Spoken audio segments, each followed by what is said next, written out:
Hey, good morning. Happy Friday. Welcome to Hobby Evolution, episode 308. Hey, 2 days in a row. It's been a while since I've done 2 mornings in a row. Has it been? Well, it's been probably 2 weeks.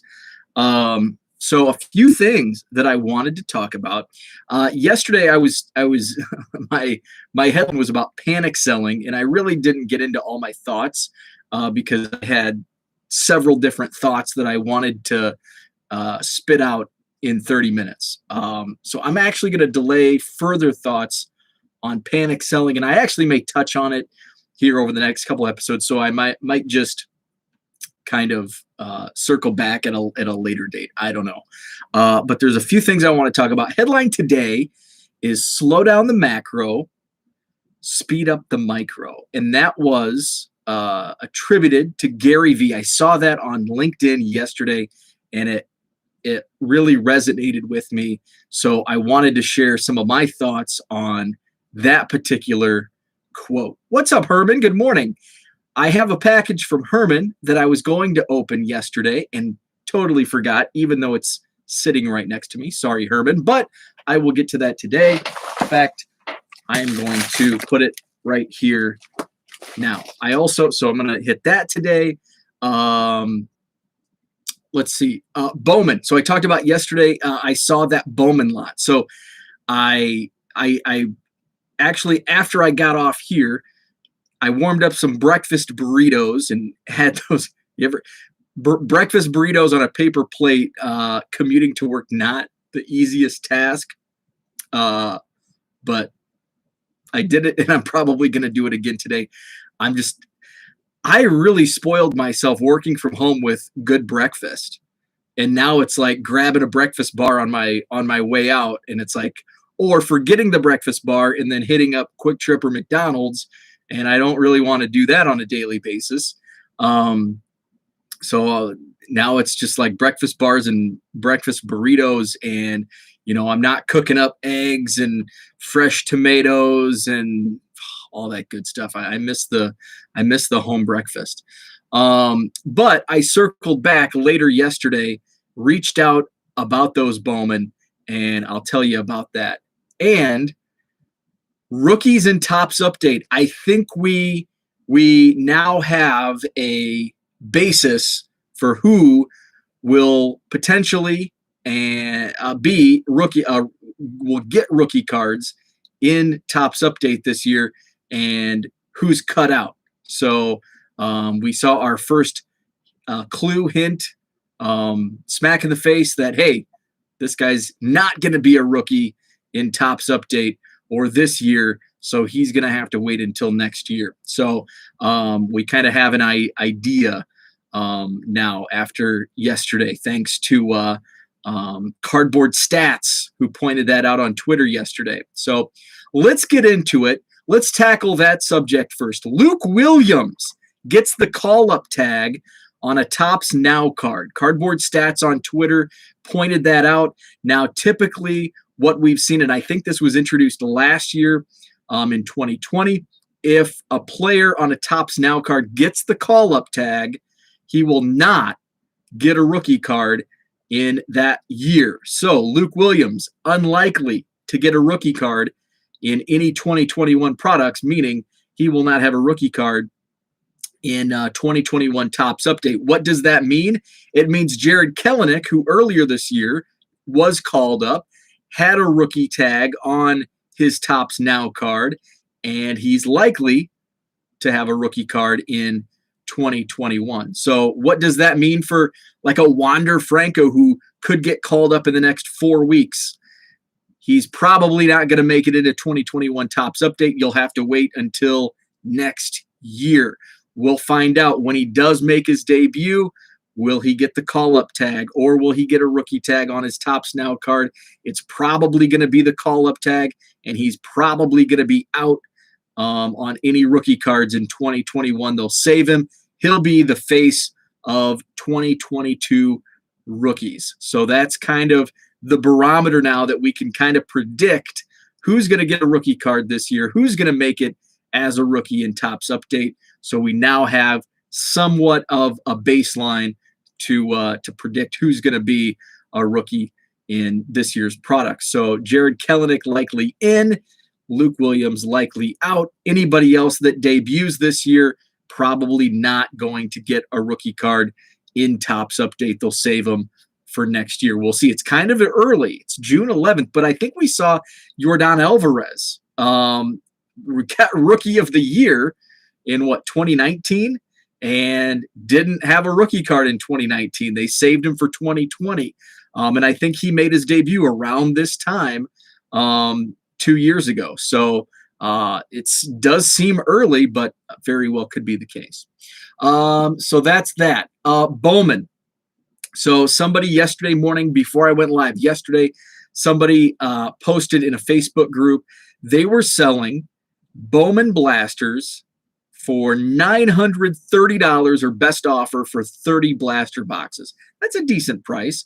I'm really not wanting to pay that much, because that is a little bit over retail. So after the show yesterday morning, I looked it up, and I found the thing. I sent him a private message. Hey, are these still available? He said, yes, they are. I looked at his profile. He actually went to school, or I think he went to school here in Madison at UW, lives over in Milwaukee. Perfect. We can do a cash deal. Don't have to worry about shipping. Don't have to worry about fees. Cash in hand. So he did state in his original post, or best offer. So did the math, and I offered him 800. I said, let's do 800. I'm in Madison. We can meet in Johnson Creek. There's a card shop in Johnson Creek that I've been wanting to get to. It's halfway for both of us. And he's like, no, I'm looking to get 900.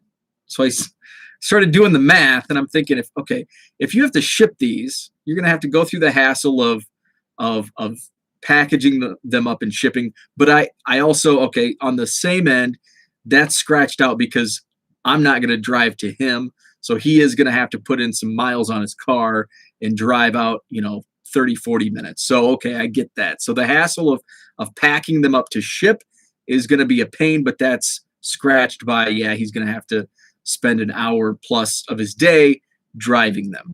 What's up, Mark? Good morning.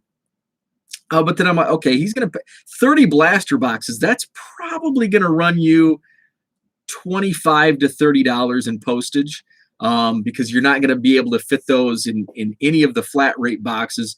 In fact, I think you can only get like 6 blaster boxes, maybe 8 blaster boxes in a medium box.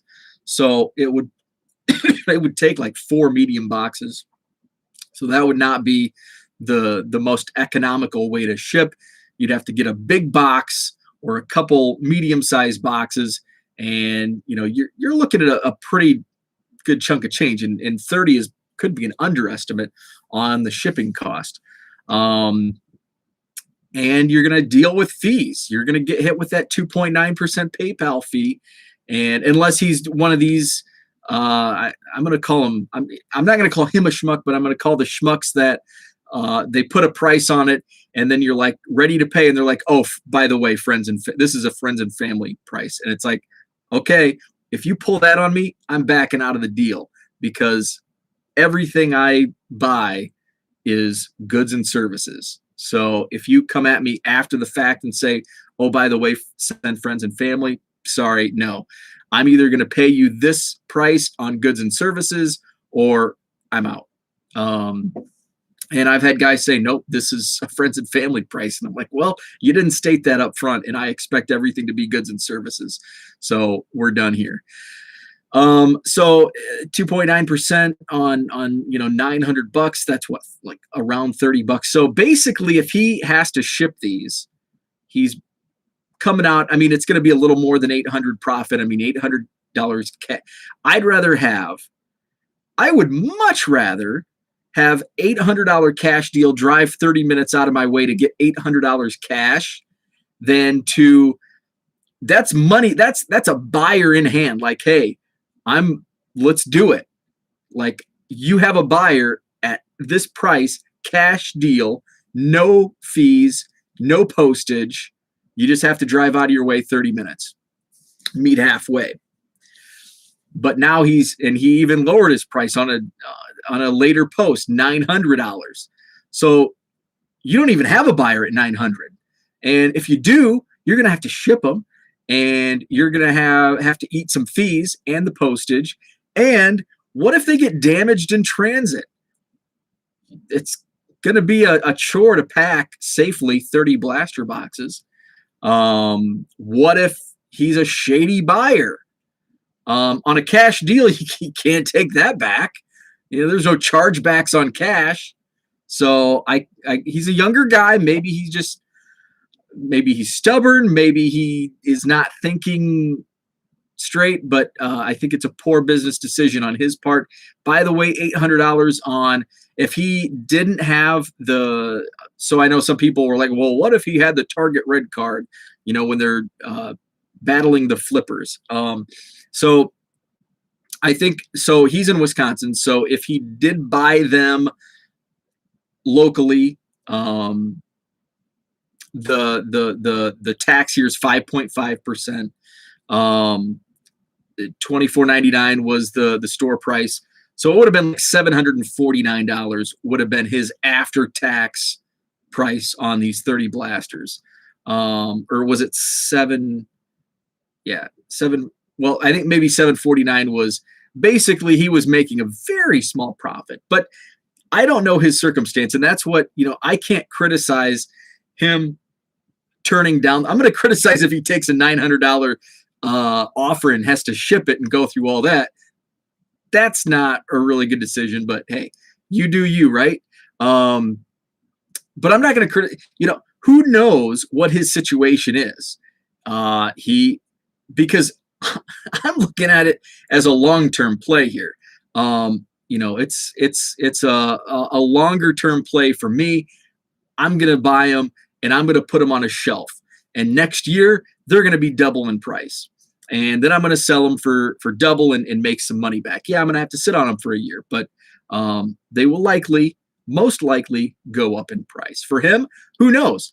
I think with if he wants to get $900 and go through the hassle of shipping, sounds like he's motivated to sell.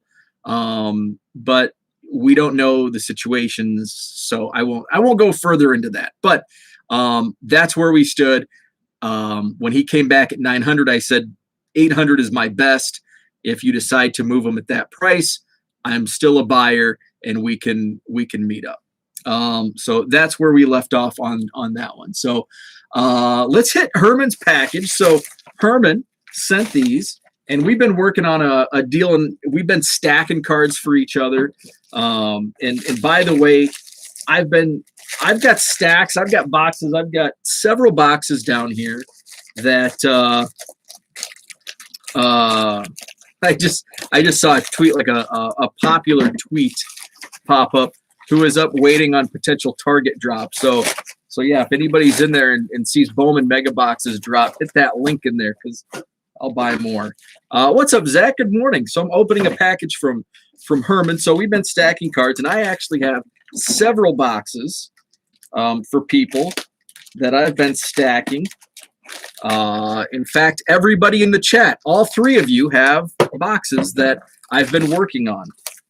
Mark, Herman, and Zach all have, and actually Zach, it's for Porter. But if I find that Frank Thomas, it's going in there for you.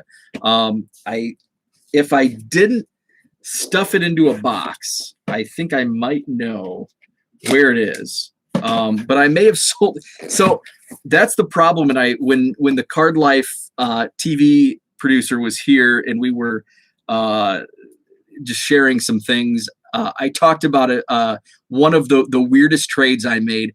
I found I think it was a Battlestar Galactica card with the full stick of gum still attached from 1977, and that's an awesome find. So I tweeted it out, and then I was going to throw it away because it's kind of gross. Somebody reached out and they're like, "Oh, I want to trade. Will you sell that?" I'm like, "I'm not going to sell it, but if you have some Cubs, I'll trade it to you." And he sent me a great Cubs package. Like, I just wanted a few commons, just hey, let's trade. I'll trade you this weird 1940-year-old, 40-plus-year-old piece of gum for a few Cubs cards. It's just a fun, funny story. And he sent me some really good stuff. So I shared that story. And what that led to is anything I post, people seem to want the weirdest stuff. I posted like bust quarterbacks, and I had somebody reach out. They're like, "Oh, I'm a Tim Couch collector. I didn't know Tim Couch collectors existed." Traded him some Tim Couch cards. I put Tim Couch cards on eBay and they sell. It's weird. It's weird to me. It's not to them. It's weird to me. And they think collecting a million Cubs cards is weird. So it all works out. So basically anything I post on Twitter, I've got to like set aside, like this is the Twitter pile because somebody's bound to want this card. So what happened with the Frank Thomas Tom Selleck card in Yankees uniforms from what movie was that from? Mr. Baseball, I think. I think I originally posted that picture back in several months ago because it was deep in my phone. So I keep all these random pictures, and then just to throw some content on Twitter, I'll go back and here's a picture. And so that was from several months ago, and I don't know. It could be in a quarter box. It could be in another box. I know it's either in one of my 15 quarter boxes, or it's in one of my like eBay boxes that I like. It's eBay / basically what I post on Twitter. So Mark says we're all weird in one way or another. Yeah, I am. And I am the poster child for weird. I will admit that. So Herman said, save the envelope for last. So this is the one that I'm going to open. I'm going to count the cards later. You don't want to watch me count cards. And he even writes, save this for your morning show, Herman. So we're going to open this live. And this is like the Blue Painters tape. So let's see what this is. So this is from Herman 3B collection. Oh, shoot. Holy crap. Herman! Wow! This is a sealed 1982 Red Lobster Cubs set. Herman, this is Christmas morning. This is like tops of my Cubs want list. This is like probably this probably would have ranked like 2 or 3 on my Cubs most wanted list. So yes, Herman mentions it. Sandberg rookie. So in this set, and I'm going to keep it sealed, but in this set is Ryne Sandberg's very first Cubs card, because this is from 1982, and we all know Sandberg rookie cards came out in 83 with Topps, Fleer, and Donruss. Wow, Herman, you outdid yourself. Your box is getting filled a lot. Your box is filling much more. So give me a few more days because I've got to dig out some more stuff. This is an amazing. Wow. 82 Cubs Red Lobster. And I bought a couple parts. So there's 82 Red Lobster and 83 Apple Valley Farms Cubs sets with Sandberg rookies. The Apple Valley Farms also has the Joe Carter rookie. So I was able to get the partial sets sans Sandberg for really cheap, but I did not have the Sandberg. So the Sandberg was the only one I was missing from both of those sets. So now I can scratch off the Red Lobster thanks to Herman. That is an amazing mail day. Thank you so much, Herman. That is awesome. Herman said you helped me identify that set about 3 years ago when I first got back in. Yeah, the Red Lobster, 82, very first Sandberg card in a Cubs uniform. Awesome. Mark said I had a few 91 Zimmers in my package. Pales in comparison. Yeah, 91. I haven't looked at the market. I think the market's probably dropped on 91 Topps Zimmers now. So the last thing I want to get to is actually what I had in my title, and I made some notes here. So I was bouncing around on LinkedIn yesterday, and Gary Vee posted a quote, and he's got a lot of great content. And he was like the hobby's number one hated like a year and a half ago, and now all of a sudden nobody even talks about Gary Vee because we've directed the hobby has directed all their hatred to the flippers and everybody else. But Gary Vee has great content. I know it's a love or hate. You're a graduate of Gary Vee University, like Mike Summer. Mike Summer graduated from Gary Vee U. Little inside joke. I don't know if Mike listens, but he's a Gary Vee U disciple. Love him or hate him, and a lot of people hate him for no reason. A lot of people love him, I guess, for no reason. No, there's great reason to love Gary Vee. He provides great content, and it's free.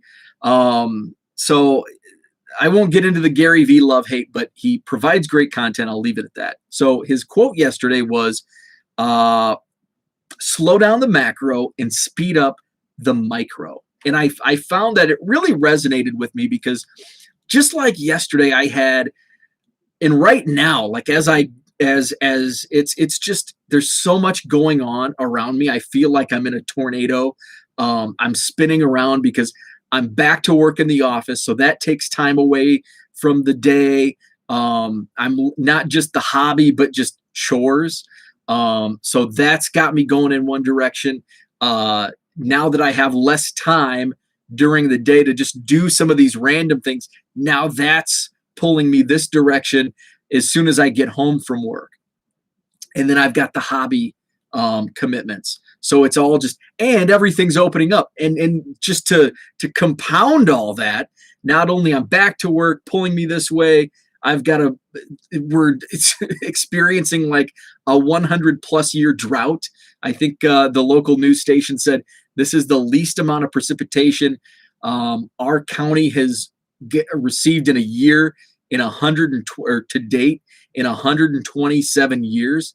What's crazy is when I drove back home, 5 miles south of here, poured down rain, almost had to pull over on the side of the road because I couldn't see. They received almost an inch of rain on Monday, and we here in my backyard, not a single drop. So we're experiencing a serious drought. You saw pictures of my lawn. It's brown. I'm running the sprinklers like all night last night. So it's that's something else. Things are opening back up. I went home. It was awesome, and I'm glad things are opening up. But it's another thing that's like pulling me away. And now it's like I don't have all that time that I used to have over the last 15 months. So now that I have all this going on, that's the macro. Like everything is the macro that's swirling around. And now I got to drill down to the micro, and I need to decide what is important, what is a priority. And that takes me back to a professor I had in college. He wasn't my professor, but he was actually my broadcast partner, and he was an administrator in the athletics department when I worked at Western Illinois University, Dr. Tom Cody.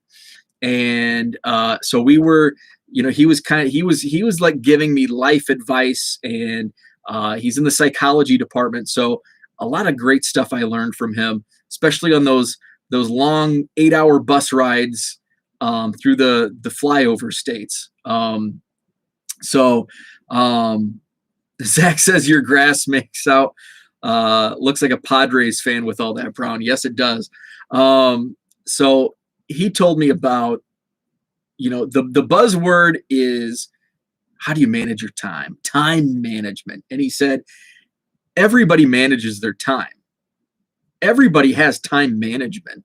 It's that some can manage their time really well and others don't. So, and I thought back to a former coworker when I was in radio, and he would always boast about, oh, I put in 16 hours yesterday. I was at the radio station producing content until 10 p.m. But when I'm there and I'm doing the same amount of work in half the time, and that's because he's what he left out was he'd walk next door to the bar and sit down and have a shot and sit there for an hour. And he lollygagged and procrastinated. And so his 16 hours, what he did in 16 hours, everybody else could do in 8 hours. So he managed his time. He just managed his time poorly. Everybody has time management skills. So that's time management isn't a skill. It's how well you manage the time. And it's more along the lines of priority management. How do you manage your priorities? If you how and I'm trying to use a real life example. I could manage my time and spend it all down here in my card room, but my laundry gets neglected. My lawn gets neglected. I'm managing my time, but I'm not managing the priorities where, okay, I need to do the lawn first because I don't want to run the sprinklers at 10 p.m. and have to go out, turn the water off and all that. Let's get to that first. Then we can come down, do some eBay shipments. Herman says he sucks at time management. It's true. Ask my wife. So it's all about priority management. And that's kind of what I thought about and to relate it to cards. What's your purpose if you're, it's a side hustle for me, but what I tried to do during COVID, during the pandemic, since I had all of that extra time, I didn't want to waste that extra time. I wanted to make it useful, it was fortunately, I read this article early on that said, use this extra time, learn another language, read about try to learn a new learn something, read a book and learn how to play guitar, make a side business selling baseball cards. And that's what, initially during the pandemic, I was sorting and, sorting teams and yeah, it was nice. And now I have several boxes. Not everything was sorted, but at least somewhat it wasn't as disorganized as it is right now. But at the end, it's like, what does this really accomplish in using all of my time? Now I have all of this extra time. Yes, sorting my Cubs collection is going to be something that needs to be tackled, but is it a priority? Could I spend this time? Could I manage my extra time more appropriately, better? Can I take advantage of this booming card market? And look at all these cards behind me. Is it better served to try to sell now that there's a lot more buyers in the market for these cards, as opposed to just letting them sit on shelves and try to trade them for Cubs? I just felt that was, sort of backwards. So let's move out some of these non-Cubs cards, get a little bankroll going. And now when the time comes when I can go back to a card show, when the National comes back, I have even more disposable cash to buy Cubs cards. And I don't have to rely on just trading. And plus it gives me money for, trades. I haven't been doing many trades, but when I spend money on shipping, that postage, yeah, trading commons here and there, but it really adds up. So, just trying to do that, and it turned into a side hustle, and it turned into basically a part-time job where I'm putting as many hours selling cards as I am in my day job. And I need to really wrap things up here at 7:14. But how do you manage your priorities? Is there a lot of things swirling going on?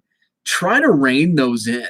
Try to rein in the macro, just like Gary Vee said. Slow down the macro, pick your lane, and focus on the micro. And so how I did that during the pandemic was I focused on the eBay store. I was pumping, and I could list really fast. What's up, Dan? Good morning. By the way, Dan is going to be live tonight, I think 7 p.m. Central. Correct me if I'm wrong. 7 p.m. Central tonight. So I'm going to try to tune in, Dan, this evening. Herman says shipping is a killer. I spent $200 last year on shipping trades on TCDB. Yeah, it really adds up. Yep, 7 p.m. So check Dan out, Korean Cardboard on YouTube, 7 p.m. Central tonight. So, and I'm winding things down.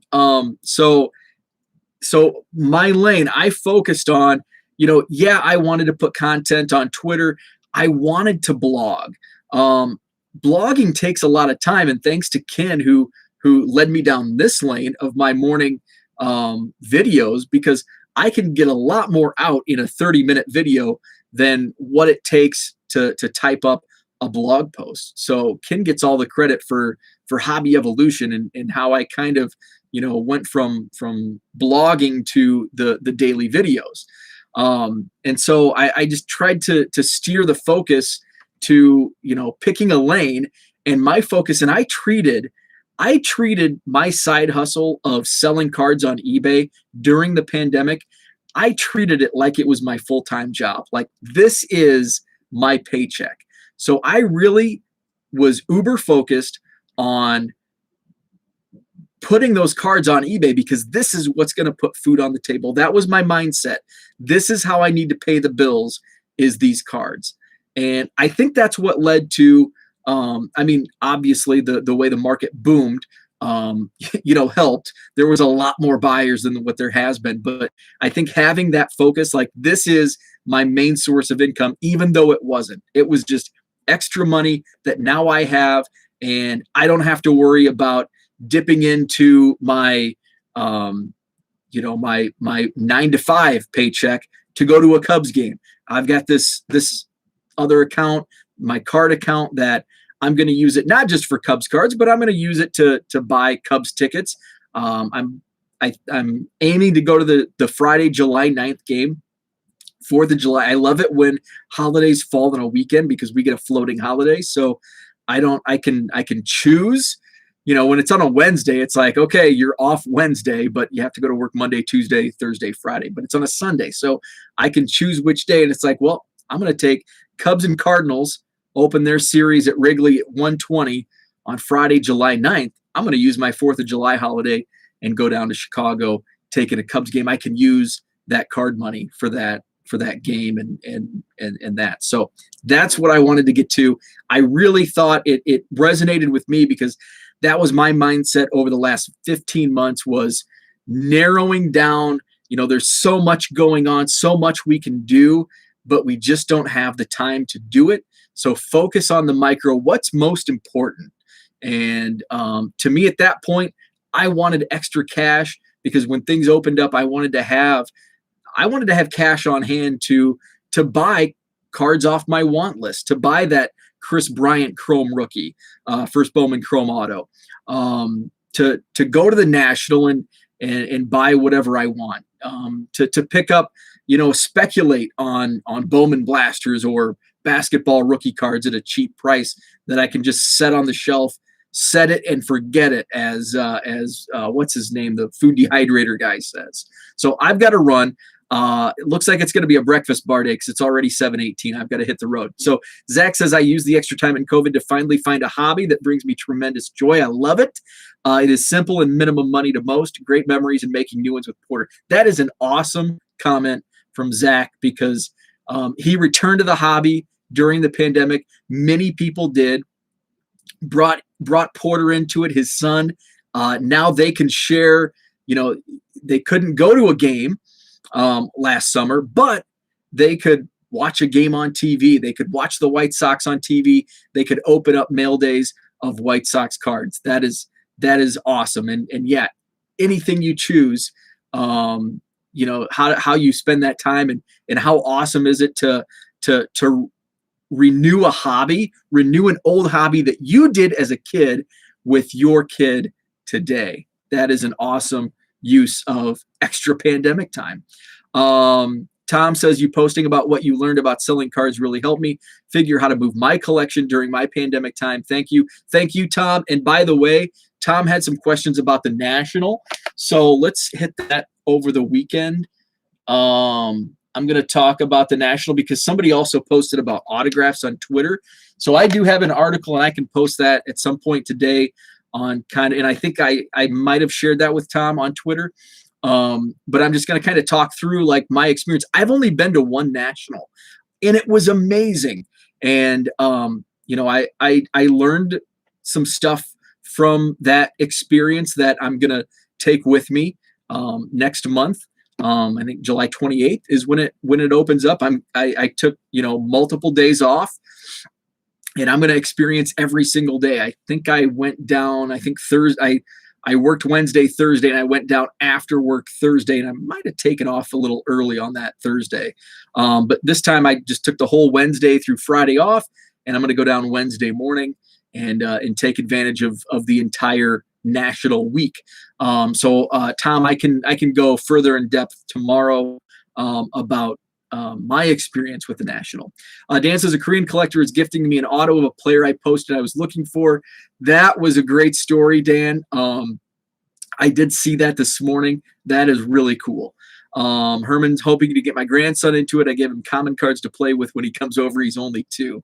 Awesome. I'm glad you didn't give him the 82 Red Lobster Cubs cards.